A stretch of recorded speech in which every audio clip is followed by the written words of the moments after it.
Dito na kami sa Sizzling, sa Pop Sizzling Garage. Titikman natin yung kanila mga nagte-trending sa Facebook. Tara!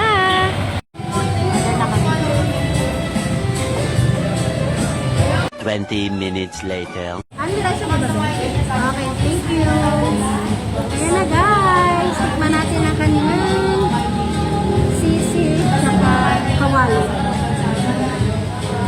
Tapos sa kanya naman is fried chicken at pork chop. Umusok-usok pa guys. Tikman na natin.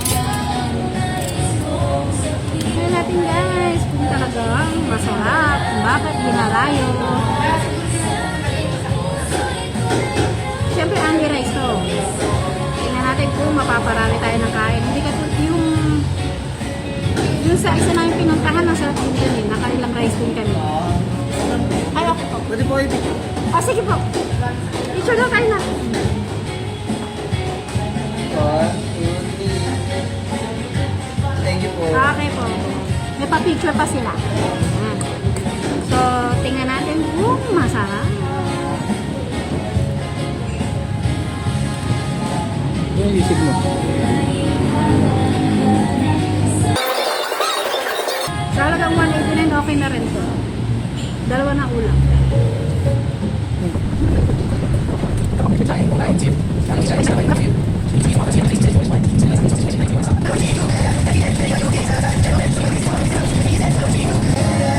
din guys. Pwede puntahan. Masarap naman din. 20 minutes later. Sa kanya. Kaya dito kapag. Kaya na guys. Sulitin natin ang only rice mo. Ano ba? Kanin pa po. Ito po.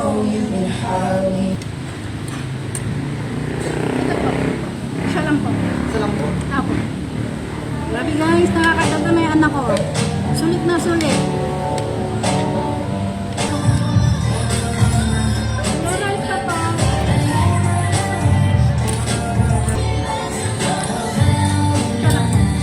Ano na? Yun na nga guys, pwedeng dayuhin to. Recommended. Yung wala lang 189, meron ka ng dalawang ulam. Pwede ka na mamili sa mga menu. Actually nga, yung anak ko nakaapat na rice. Halatang in-enjoy niya yung only rice. Only juice, only rice, only gravy. For only 189. Sulit na rin. Ayan na guys! Uwi na kami.